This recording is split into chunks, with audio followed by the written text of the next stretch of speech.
Hey guys, quick Ableton tip here. I hope my voice is alright. I decided I didn't want to wear the funky headset for this video, so hopefully the voice comes through alright.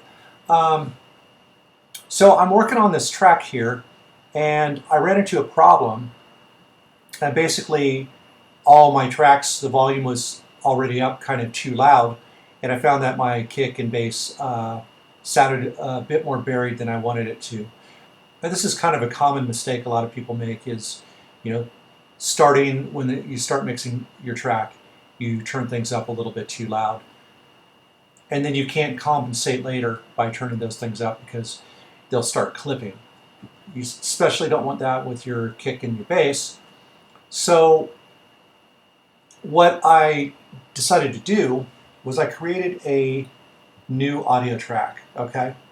And this audio track I just called route. Then I sent everything except for the kicks and the bass to this track. So basically the way that you do that, I'll show you here. Right here, you can see normally this will say master, but you could actually send it to another audio track, okay? And what I did, I opened up all the files and all the groups. You don't have to send anything inside the group. You can just send the group itself to that track. But of course, this is the bass, and we don't want to affect that. And if something's not grouped, you can actually, like these three here, you can just highlight all of them, and then when you change one, it will change all of them at the same time. So that'll make it quicker. So I went and I did that on all the tracks. So all my tracks are coming into this new route channel. And then I set no input so that my voice doesn't come through the microphone. And I set this to in. Then what I do is I put in a utility, and I can adjust the total volume of everything except for the kick and the bass. So I was able to lower this by a couple dB. Secondly, what I did was I added a sidechain compression on this, sidechaining to the kick. So what this does is every time the kick hits, it turns down all these other parts so that the kick and the bass will come through just a little bit better.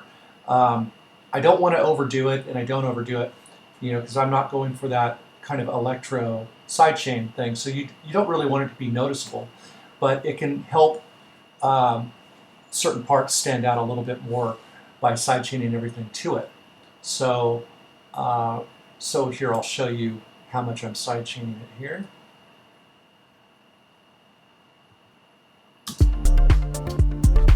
Just a little bit, not too much.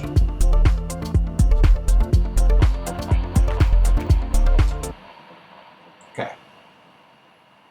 So yeah, just a little bit of side chaining. The ratio is not too strong, and it seems to do the trick without causing any, causing that sound like everything's pumping too much. Which some songs you want that, but for what I'm producing here, not something that I wanted. So that is my suggestion for you guys. Well, the first suggestion is don't get yourself in the situation where you can't turn up your kick and your bass. But if you find yourself in that situation, just create another audio track and then route everything besides what you want to turn up to this track, and then you just turn the other things down, and that's the best way to compensate. Hope it helped.